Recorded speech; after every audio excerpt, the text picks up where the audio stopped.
We've called today's press conference to address the police department's response to the unlawful disturbance that occurred on the Roebling Suspension Bridge last night. The incident resulted in multiple arrests and significant disruption to public safety, traffic flow, and the safety of our officers.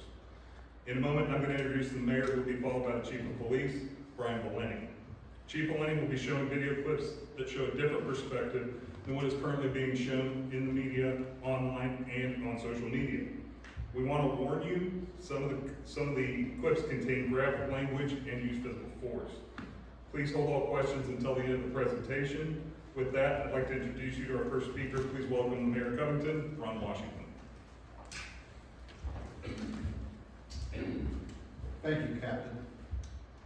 Good afternoon, and thank you all for being here. As many of you know, yesterday there was a significant disruption on the Roebling Suspension Bridge involving approximately 100 individuals demonstrating against ICE.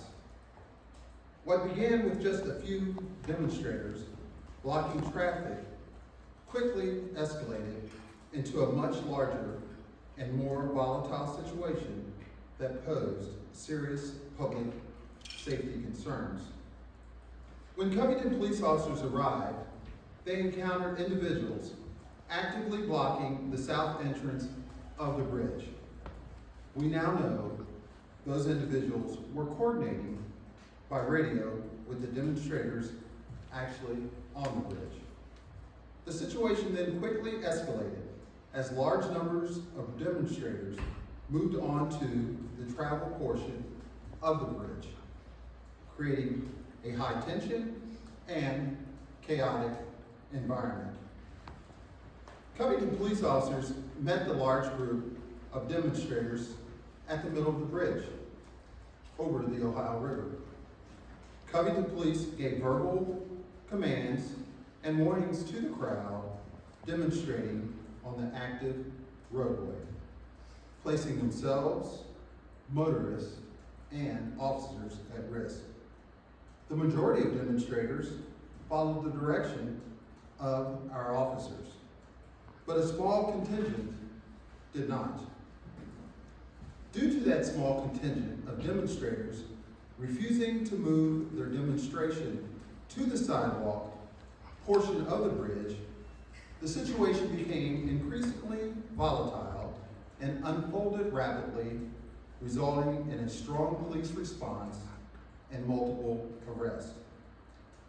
Some video footage circulating online has drawn attention, particularly one clip involving an officer during an arrest. That officer has been placed on administrative duty while we conduct a full and fair investigation. Let me be clear. We fully support the right to peacefully assemble. At the same time, we support our police officers who are often placed in incredible, difficult, fast-moving situations. But any use of force must be lawful and measured. Our community is not used to seeing this level of confrontation, and I understand why many people are upset. We are committed to transparency, accountability, and maintaining trust between law enforcement and the public.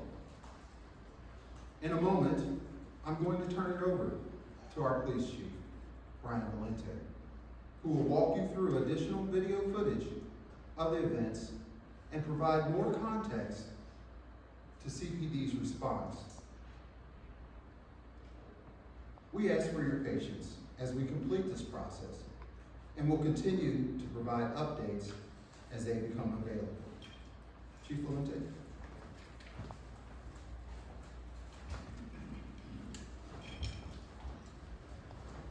Thank you, Mayor. Good evening, everybody. What I'm going to do is actually walk you through some video clips and actually one still picture and kind of give you a little bit of context as to what our officers were dealing with when they arrived on scene on the bridge. Just to kind of give you an idea, we were actually dispatched to a disturbance on the bridge, people blocking the roadway. And point, we had there was no protest going on. There was just literally people blocking the roadway. Can you go to the first clip, please? This first clip that you're going to see is a video that shows an incident that led up to our contact with the individuals that are on the bridge. Like I said, the call we were responding to was for individuals blocking the roadway. This actually shows individuals trying to prevent a car from driving onto the Roebling Bridge from the Cincinnati side. We were able to actually contact the driver of this vehicle. We stated that those individuals attempted to break out his windows on the driver's side. They threw drinks at him and pounded on his car repeatedly.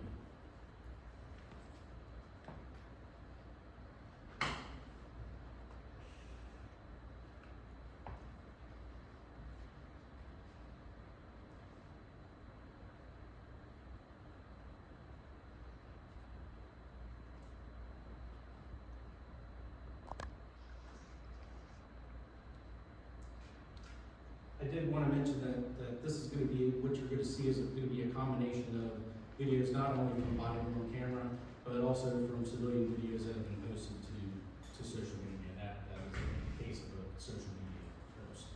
The second video that you're going to see shows our initial contact with some of the individuals on the bridge.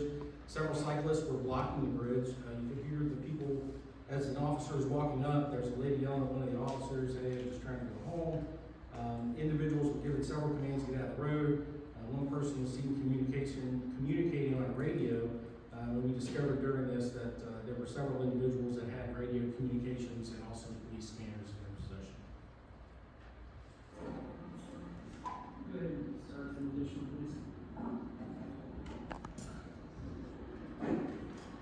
Also, legal supervisor, available.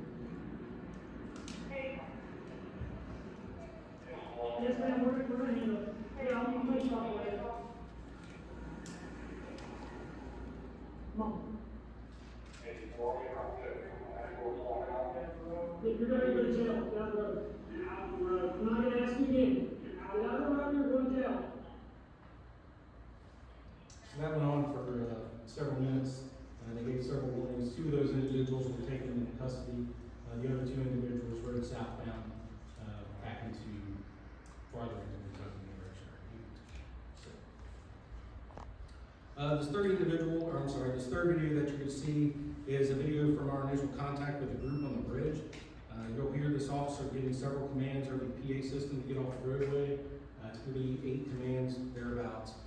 The individuals were advised if they refused that they would be arrested.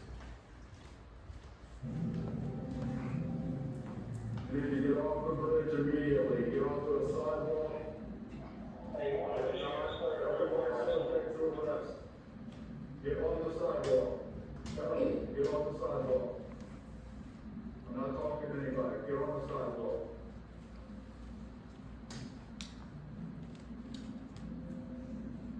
Everyone needs to immediately clear the bridge. This is a roadway. Get on the sidewalk.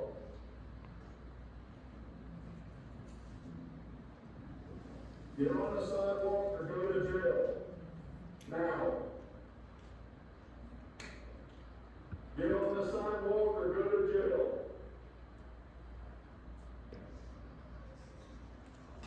We're telling you to disperse. If you do not, we'll go to jail for failure to disperse.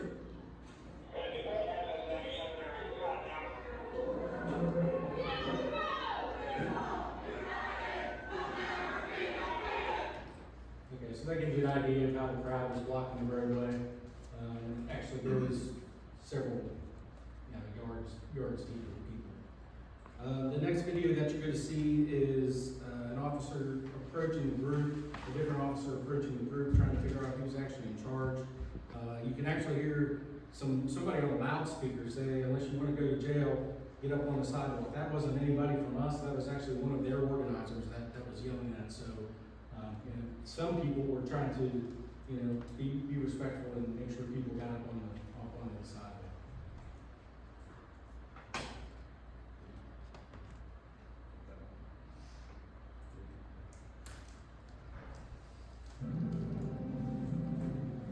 You need to get off the bridge immediately. Get onto a sidewalk. That's the one that I'm talking about.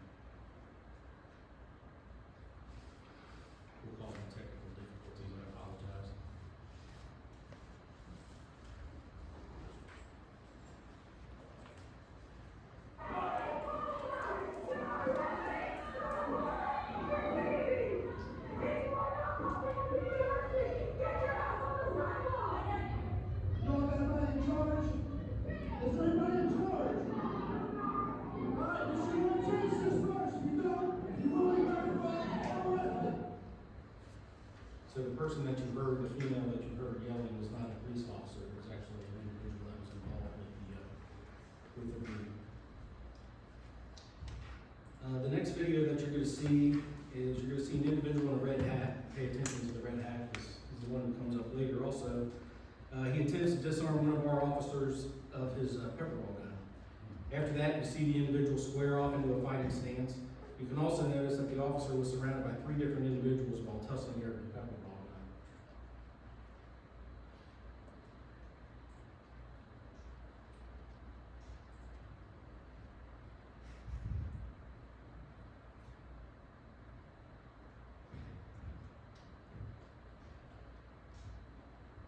So what you saw there was he was knocking at the hopper, the top part that holds on the pepper balls. He was knocking at that hopper, and that actually not dislodging it. And this is the same thing, it's the same video, just in slower motion, just so you can kind of see.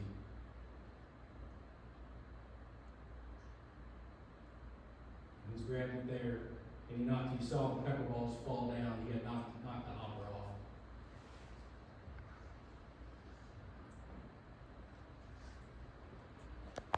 And like I said, remember the individual in the red hat. So this was the same individual that knocked the pepper ball off. And I want to read to you an excerpt from the use of force report from the officer that eventually is engaged with this person. It says, due to being significantly outnumbered by the crowd and Hill's combative posture, I deployed my department-issued pepper ball launcher. I first directed rounds at the ground near his feet as a warning. He failed to comply, so I aimed at his lower extremities to gain compliance. He was struck multiple times for flat on foot, exiting the roadway and moving towards the ledge of the bridge. While on the ledge, he appeared to reach toward a bag secured around his waist area. I observed his elbow move in a manner consistent with drawing or reaching for a weapon. Believing he may be attempting to retrieve a firearm, I drew my department-issued handgun as he fled along the ledge of the bridge. As I caught up to him, he grabbed the railing and refused to let go. I attempted to pull him off the ledge, but I was concerned that we could both fall into the river. At that point, I delivered several close fist strikes to Hill's facial area with my left hand in order to gain control and prevent a potential fall. I was also able to pull him back onto the ground. He continued to physically resist, actively concealing his hands. Simultaneously, multiple individuals began to gather around me, and the situation continued to escalate. Fearing that Hill might be attempting to access a weapon and that the surrounding crowd posed a threat to my safety, I delivered additional close fist strikes while giving repeated commands for him to place his hands behind his back. He eventually complied and placed his hands behind his back. Once compliance was gained, I ceased all strikes. Due to the rapidly evolving situation and growing crowd presence, I did not check the fit of the handcuffs. So this is the officer's body on camera.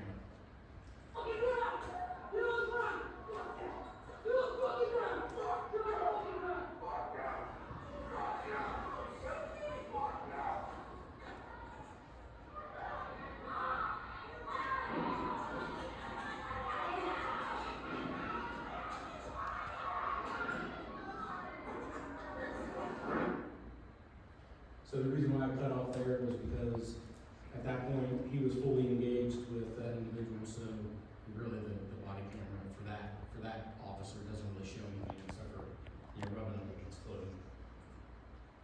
This is another view. This is actually a civilian video that kind of shows a similar thing, or the same thing from a different view.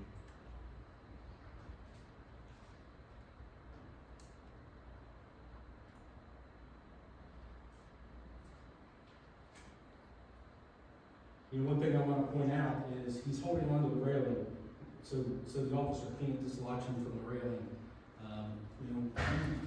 We've trained our officers repeatedly at Covington PD. For anybody who's been around for a little bit, the last officer that we lost in line of duty was because he fell off of a bridge while somebody was fighting with him. So we do everything we can. We don't mess around on bridges. This is not an intersection. It's not in a park. It's not on a sidewalk. This is on a bridge, almost 100 feet above water. So it's a very dangerous, precarious situation for not only the individual that's holding onto the rail, but also for our officers. So this is, remember I said it was engaged, so this is body worn camera from a different officer that was there.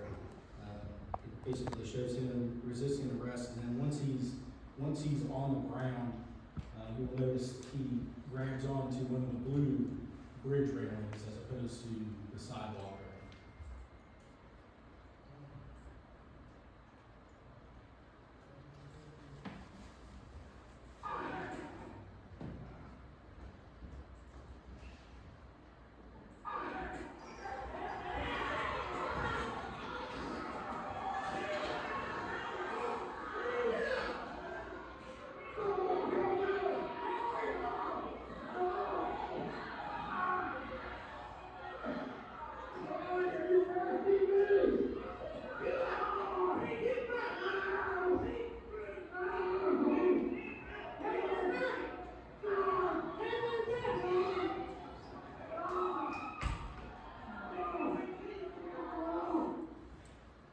At that point, he was placed in handcuffs.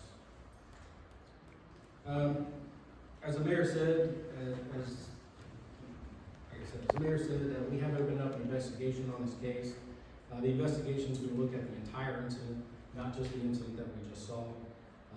All of the aspects will be evaluated, not only that officer's involvement in that, but what led up to this. There are hundreds of hours of video for this. We had pretty much all of our officers up there. In total, there were between 40 and 50 officers that responded to this. So we have a lot of video to pour through, and that is going to take some time. But as we stated, the one officer has been placed on administrative duty due to just our initial findings. That's all I've got for right now, but I will open it up to questions. Go ahead, sir. Chief, a couple of things here. First is the officer that was placed on administrative leave, the one that was punching Mr. Hill. Yes, sir. And the second one there, it seemed like there was about a minute of that body camera where they were announcing over the loudspeakers to disperse. In the videos that we'd seen in the live stream from WBXU's Nick Sportzel, it seemed to be only about 15-20 seconds after officers got out of their car that they began detaining people. Do you think it's a reasonable amount of time to allow people to disperse from the bridge before becoming physical? 15 to 20 seconds or a minute? The whole. Yeah, I mean, you heard Sergeant Fain as he was rolling up numerous times. Like I said, I think I counted 8, advising them that they need to get off the road. This isn't an incident where, like I said, we weren't on a sidewalk, we weren't in a park, we were on a traveling portion of the roadway. They were obviously attempting to stop vehicles from going across that roadway. So, it's hard to say exactly how much time is reasonable, but there were individuals that were there that they got it on the sidewalk. But there were others that did not. Not only did they have the initial warnings through the PA system, but we also had another supervisor that walked up and advised them who's in charge. Everybody kind of just got stared at.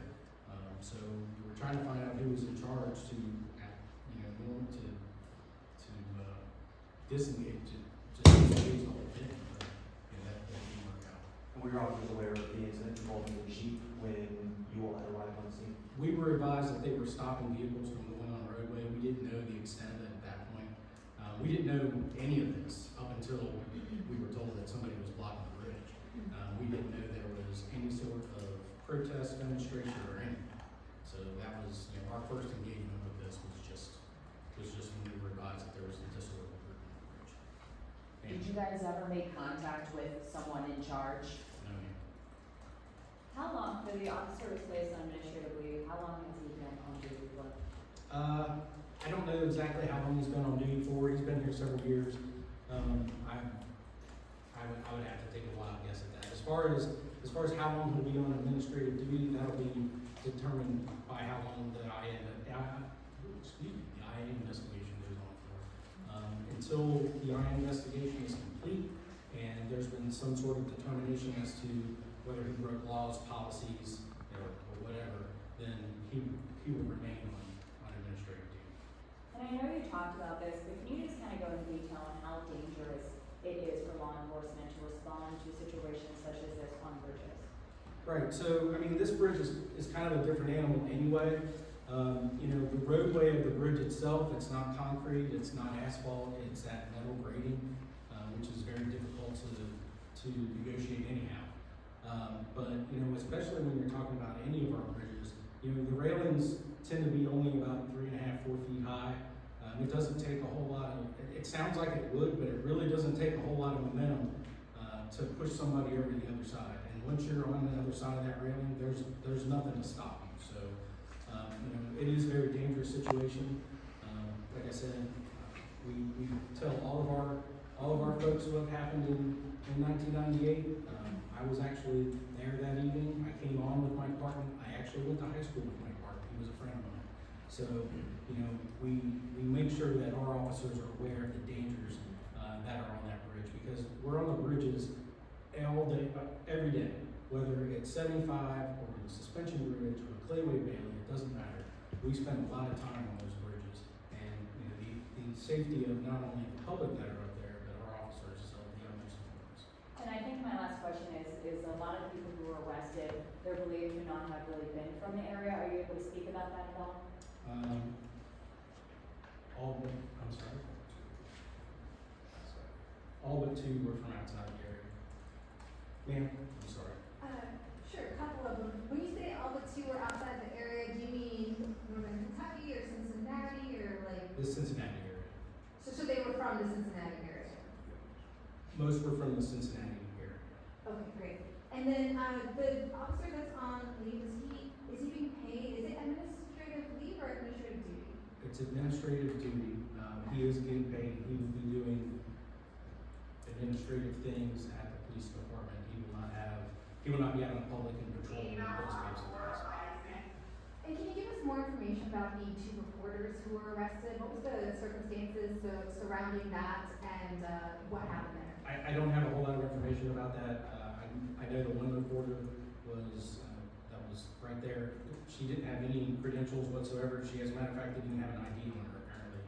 So there's nothing to identify her as a reporter. She was ordered to leave the roadway and she did not. I don't have any information on the other one. Do you anticipate that the charges against the reporters will be dropped? That's not a decision that we make at the department level. That is something that goes through the court system. Are you aware of any of protesters being paid to come here and take over the bridge? No, sir, I'm not. Chief, is there a timeline to de-escalation? Were you attempting as quickly as possible to make arrests or detainments? Do you try to do it within a certain time frame, or could it have been longer? Well, you know, the reality of it is we always try to use arrest as a last resort. You know, as soon as we arrest somebody, that person is off the street for a good portion of time. If you're not aware, our jail is all the way in the south end of Covington, so it's not downtown like it used to be. It is an excursion once you make an arrest. So we try to give everybody ample opportunity to move along, do whatever they need to do. But in this case, there was a group that did not. You know, it's hard to say exactly whether there was ample amount of time. I don't know exactly what ample amount to me and you might be 2 different things. And for the officer who was seen hitting a protester who was on administrative duty, is that an appropriate arrest technique in that situation? So, like I said, we've opened an investigation on that.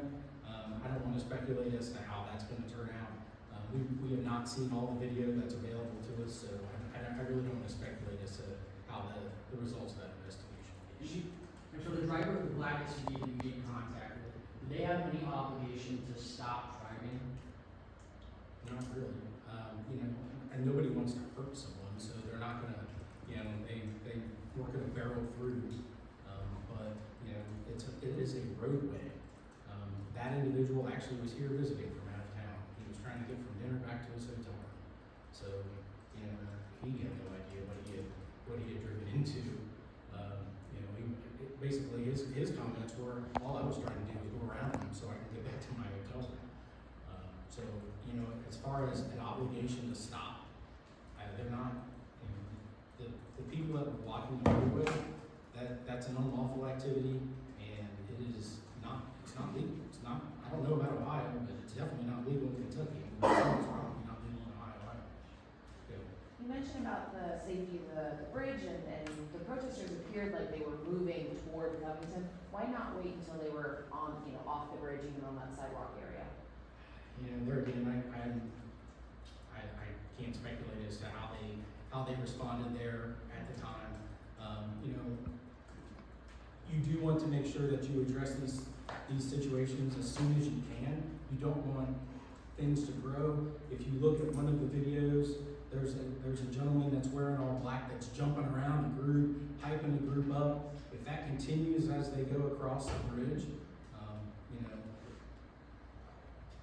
I can't, like I said, it would be total speculation as to what would happen. The flip side of that is there are residents on the other side of that bridge. They don't want to deal with all that too. So, we're here to not only protect the people that are out there, but also protect the residents that are in the city.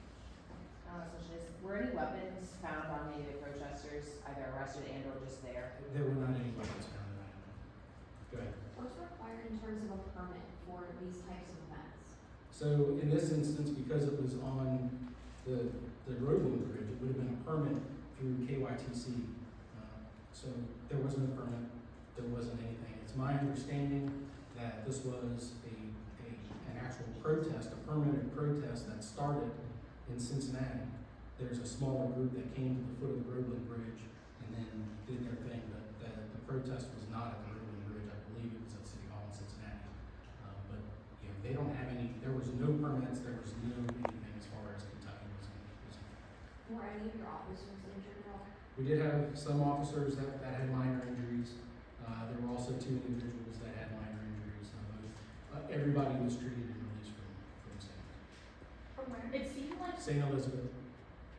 the officers came prepared between the pepper pellets that you talked about and the dog. Is that standard procedure for that type of incident? Yes, ma'am. Our officers are equipped with equipment to help them mitigate those circumstances. And how many cruisers and police officers responded to it, do you know? Like I said, I believe the number is 48, but of the Covington officers, pretty much had all of our officers there.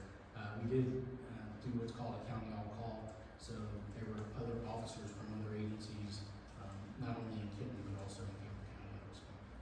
Chief, I just have 2 more. There was an indication that the organizers had radios. What was the significance of that to you? I think it just shows their level of organization, right? So, it wasn't just haphazard what they were doing. They were legitimately blocking roadways and trying to communicate, and they were communicating back and forth. The fact that they had a police scanner, they could listen to everything that was going on our radio. That's actually a violation of the law also. But I don't believe that was nobody was charged with that, but that's a KRS. I got time for one more question. One final question. Sorry, go ahead. I haven't got you yet. The group that was holding the vigil on the Cincinnati side was meant for keys. Was the protesters who went across the bridge, do you know if they were connected with the men for keys at all? Or if they were their own group? I don't know who they were associated with. I've seen several things that have popped up on social media over the last 24 hours, but I'm not sure who they were associated with. Did you have any communication from the Cincinnati PD or anyone on the We Ohio side? had no communication from anybody. Generally speaking, we have protests in the city all the time. We've had several of them over the last, several months. Generally, either they reach out or we find out about it. We go there, we meet with somebody that's in charge. We say, okay, here's the guidelines, A, B, and C. They're like, okay, cool, we'll see you. And we don't ever hear anything else from them. So, that's a lawful protest. What happened here, it wasn't a protest. It was an unlawful disturbance. All right. Are you expecting thank you. more That's all we have time for. arrests? Thanks, everybody. We're gonna have